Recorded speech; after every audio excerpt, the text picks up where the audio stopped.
the Mayo Experience. Mayo Experience. Mayo Experience.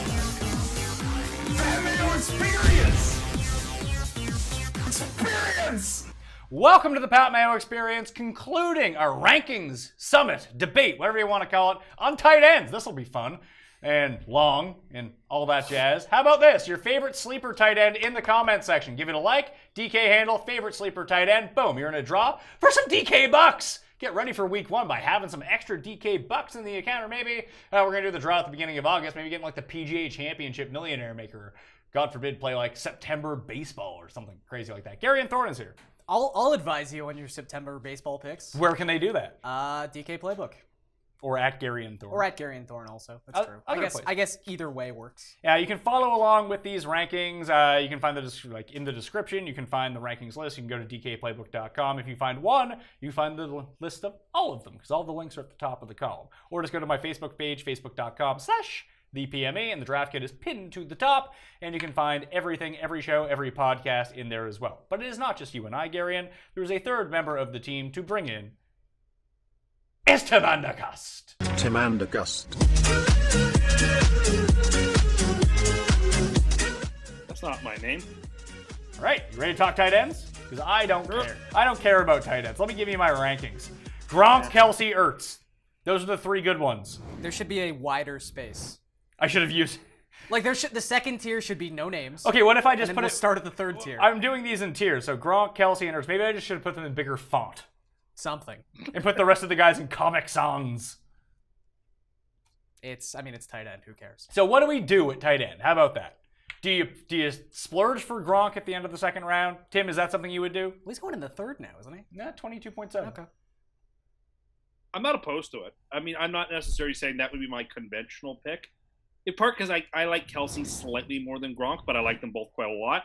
But either way, if you want to take Gronk late the second, early the third, you want to take a tight end if it's Gronk or Kelsey, you get no objection from me. I'm not so sure that's the way I would do it, but sure, why not? I mean, when they play, they're game changers, and they're at a position that everybody has to play, and they are, with Ertz included, just an absolutely significant upgrade over the waste that you pick up on the waiver wire. That I like them.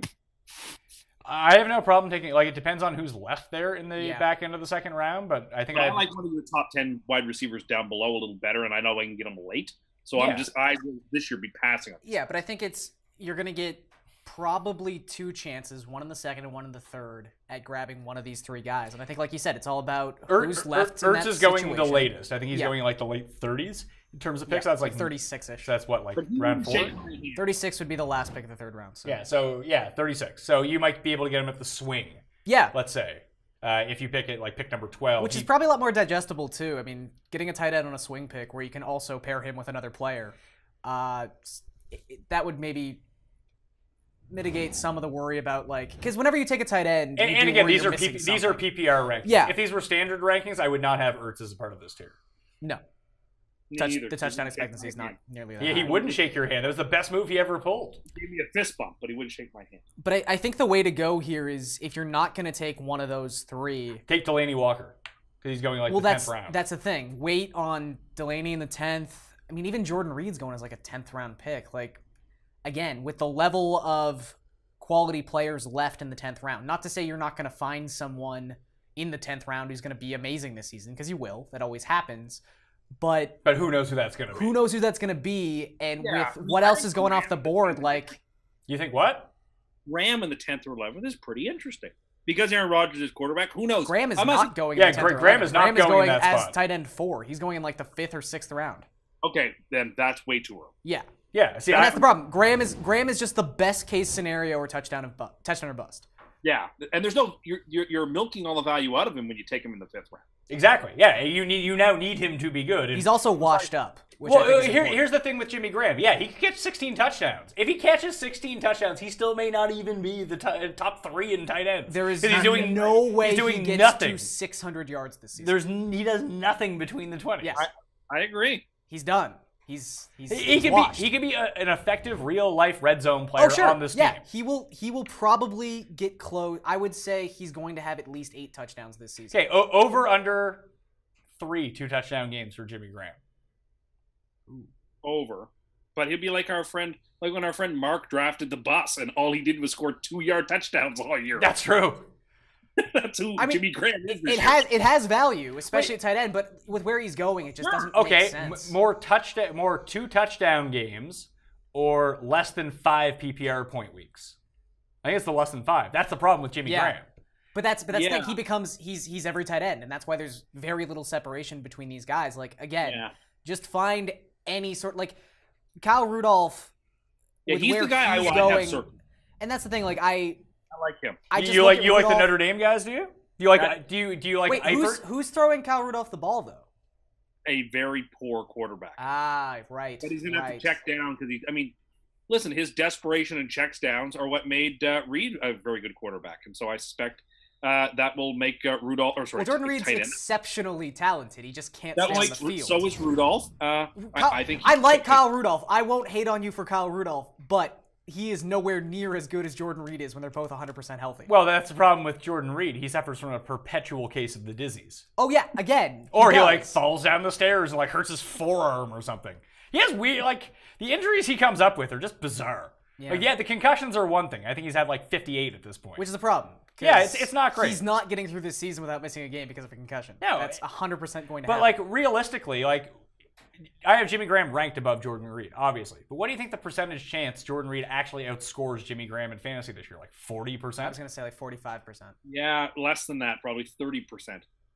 But it's on the table. It's okay. What if it was 16 games of Jimmy Graham and then Jordan Reed for the games that he's healthy, and then like some guy you pick up off the waiver wire as a combined tight end spot? I'll say this: if you give me 10 games of Jordan Reed versus 16 games of Jimmy Graham, Jordan Reed's going to outscore him. Yeah, I would agree. Points per game? No, in total points. Yeah, I think so too. Really? Yeah. Huh. But again, that doesn't necessarily translate to rankings because you do have to factor in that it's very unlikely he even plays 10 games. I'll say I think Evan Ingram is trash, and you want nothing to do with him. You're just off the Giants. Well, you're also not alone on that, and I think the big thing is one of the reasons that Evan Ingram seemed so good last year is that he was literally the only guy left on the team to throw to. Indeed. And now he's the 4th option in this offense at best. I mean, maybe in the passing game, I'd still say he's probably the 3rd option. I bet you Barkley ends up with more targets.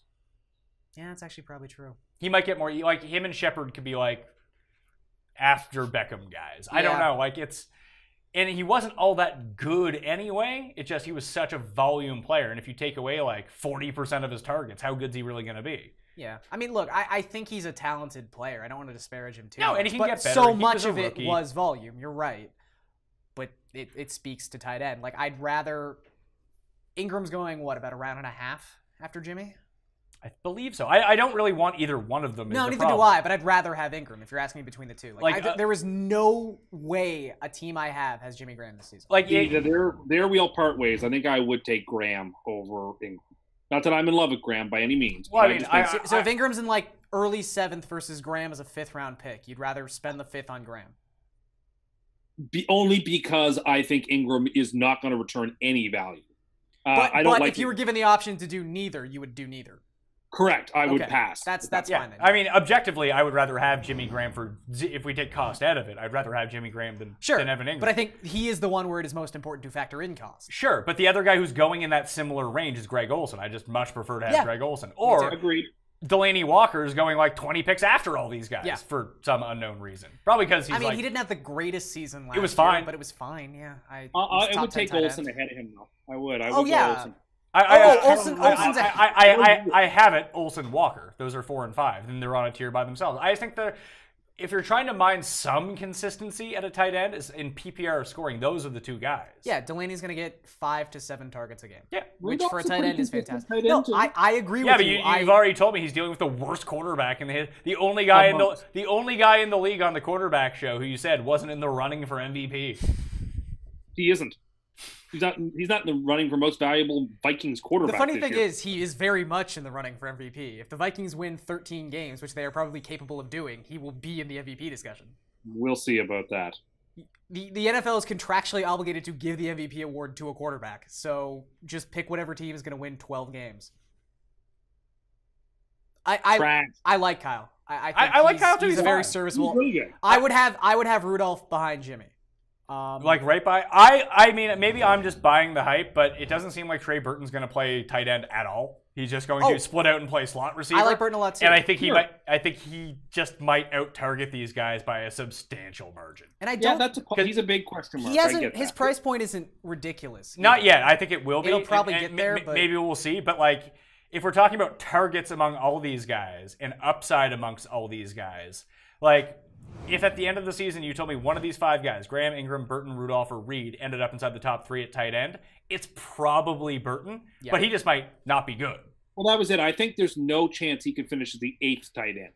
He's either going to be top 2 or 3, or he's going to be like 25th. Nah, see, I disagree with that because again, I just think there's such a drop off after like the grouping of the top 15. No, I'm kind of with Tim on this because I think if he has a bad year, he's just not catching touchdowns. And if he's not catching touchdowns, you're not going to score tight end. You could even, I don't know, in a PPR, like I think unless he plays the Delaney Walker role, which I just don't think he's going to do. If he's on the field for at least 50% of the snaps, which I think he's going to be.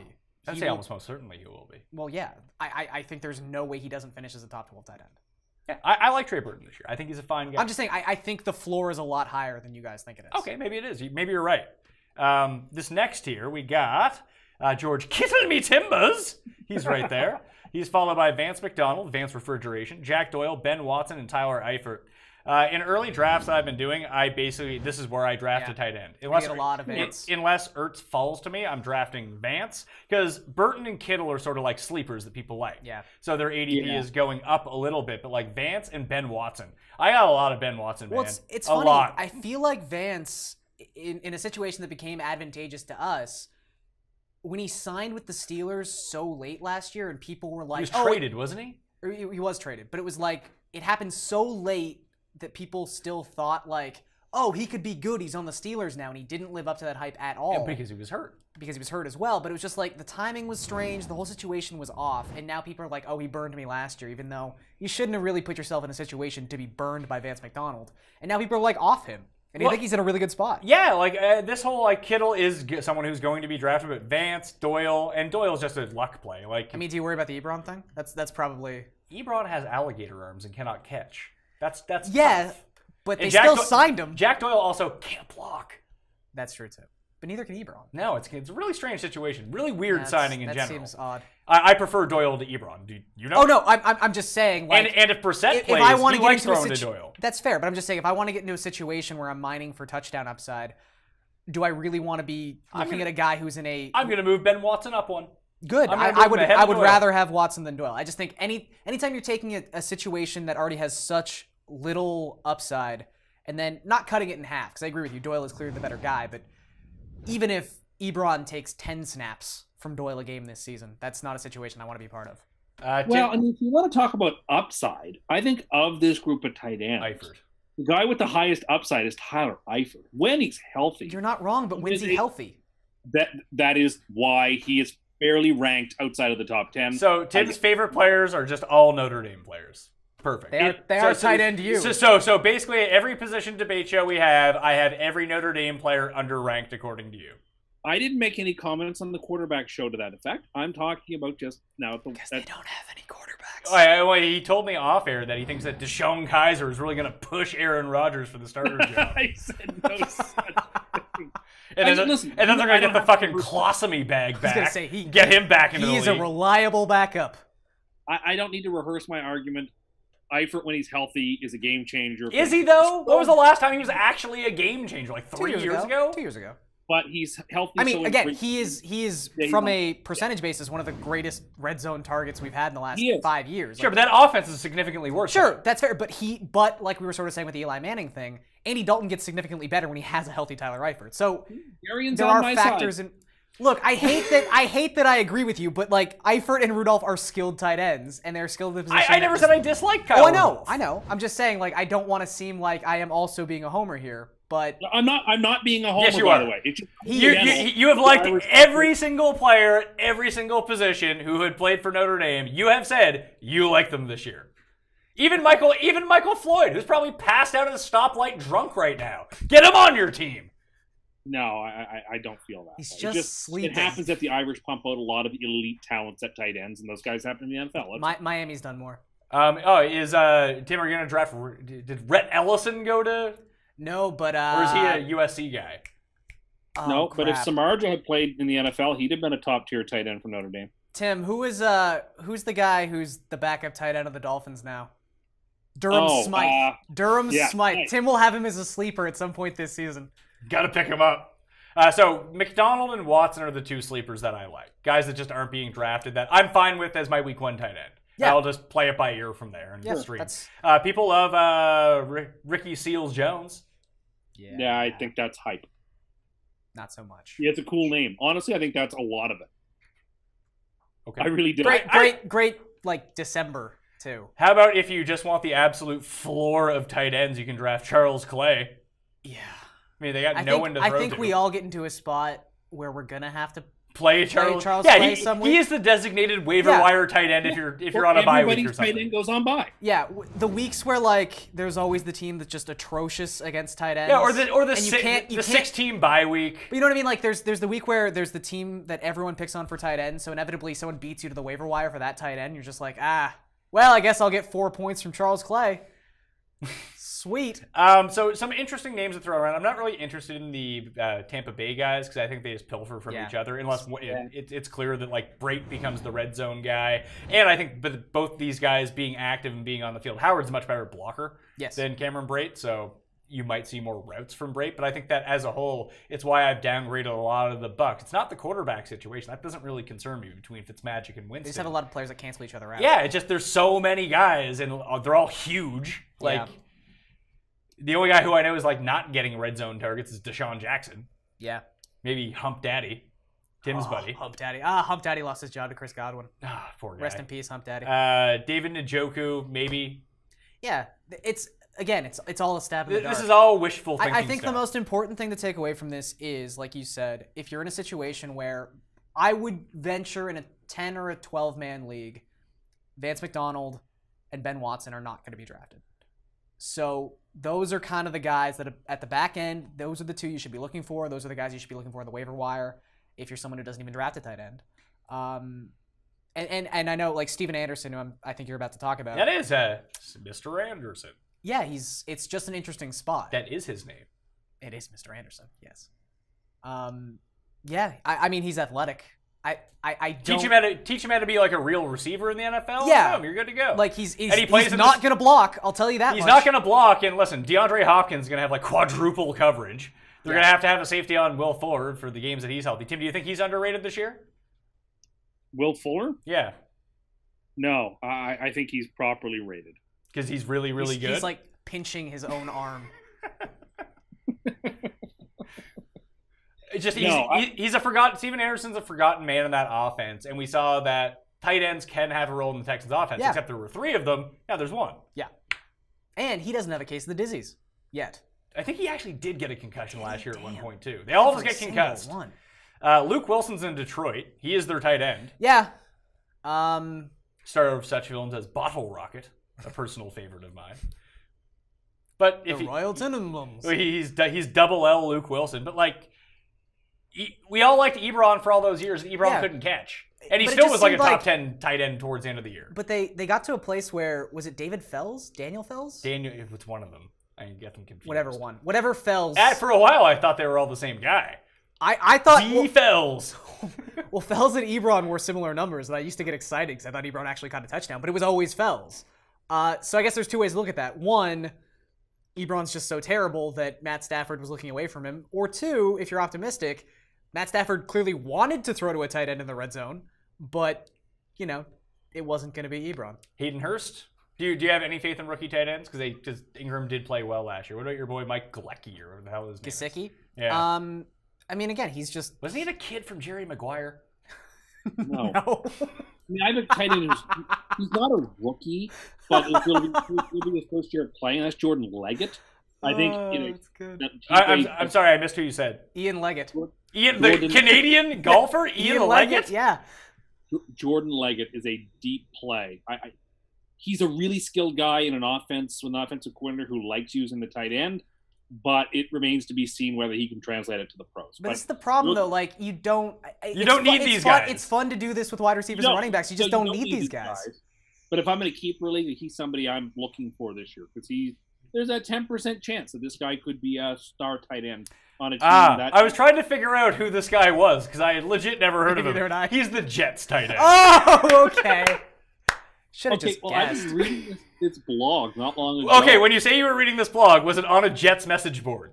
It was a Jets blog, and they were talking about his skill, and they were like comparing Jeremy Bates' use of tight ends as an OC and how he needs to use the tight end more, and that Leggett could be the guy to fill in the hole. And I was sort of convinced by it. And I started looking into it. It's like, well, and I watched some of his college tape on YouTube. It's like, okay, maybe. And so, like, during the last round, hold on. You know, why would you ever take this guy? I think he could be. He did say it a keeper, but a keeper in the last round, or even in a redraft league in the last round. Whatever. He's a lottery ticket. I kind of like. He's not a lottery ticket. You know what lottery tickets are? Losers. If you're keeping a tight end in a dynasty league, and it's Canadian golf sensation Ian Leggett. I know. He's like 50. And I said, it's not. He also had LASIK eye surgery. Yeah, it's not because you watch. It's just I know about him because I'm a Jets fan. But it's not because he plays. What happened to your boy? Did he transfer from like Notre Dame? Because I don't know this person, but I assume he must have had some affiliation. He did. He played for Clemson. Yeah. Okay. And I believe Deshaun liked him quite a bit. So I just say. Well, maybe if he had Deshaun Watson as quarterback, he could be the Steven Anderson of this year instead of some guy no one's ever heard of. Well, we have a better quarterback. You think that Sam Darnold's better than Deshaun Watson? Of course I do. Read it on a Jets message board. In Tim's preseason ranks before the draft, he had Darnold as undraftable. Then the Jets took him. Now he's the best. I didn't say undraftable. But you know what? The team made its decision, and I got to get on board. So you don't have to. Yeah, you don't have to do these things. No one's forcing you. These things are team sports. You either get on board or you don't. I'd rather be inside the tent than outside of it. It says a lot about tight end. We made a lot of bets on the other one. Austin Seferian-Jenkins, former Jets tight end, is with the Jags now. I'll bet you if he's garbage and Ian Leggett is someone you need to draft, give me a heads up. Fantasy points for ASJ versus Ian Leggett. Yeah, okay, I'll do that. Why would you? One is a starting tight end. Both are. Oh my God! Oh, you know why he's doing this? You know who's the backup tight end for the Jaguars? Paul Shaughnessy. Ben Koyak, Notre Dame graduate. No, they had the other guy, O'Shaughnessy. Oh yeah, they got three then. So what's the guy's name? Jordan Leggett. Yeah. So plus the Jets' other tight end was picked up for a DUI very recently, so I don't think we'll be seeing much of him. Who was that? What the heck is his name? Herndon. We drafted him in the 4th round this year. Chris Herndon. Great. Cool story. I'd rather draft Herman, the comic strip, than that. I mean, we also have Clive Walford, but I just don't think Clive Walford will make the cut. You say Clive Walford? Yeah, we actually have 6 tight ends on the roster. Jordan Leggett is so good. They need to have 6 tight ends on the roster. So okay, straight up ASJ versus Jordan Leggett. I'll even go you this far. Because last year you gave me 10-1 odds that Austin Hooper would not outscore Julius Thomas, which he did, by the way.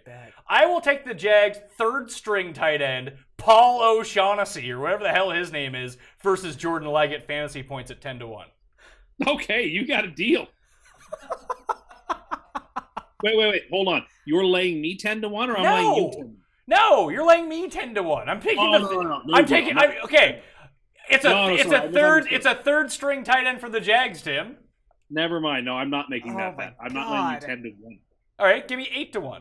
No, I don't. I'm not so confident that that's going to happen. No, I'm not making that bet. You would go straight up against a starting tight end, but you won't. I watched ASJ play every game last year. The guy is trash and got real lucky. I want nothing to do with him. Now he's on a trash team. But again, that might win he 4 had games. 2 touchdowns stolen from him by the league. And it stole our whole season. If that hadn't happened against the Patriots, we would have won that game. We were going to have a winning record. It changed everything. Next thing you know, players started giving up on the year. The Patriots went on this run that they didn't deserve. They were starting to crumble. The trade was just about to take place. It changed the whole season. And then the NFL admitted that they got those calls wrong, and our entire year got ruined. And I had all these over-under bets on the Jets that would have won, and I got screwed because of it. Yeah, I'm a little bit bitter about it. You can win all your money back if you give me 10-1. Paul O'Shaughnessy. What's the guy's actual first name? I have no idea. Paul, do you know his name? James O'Shaughnessy?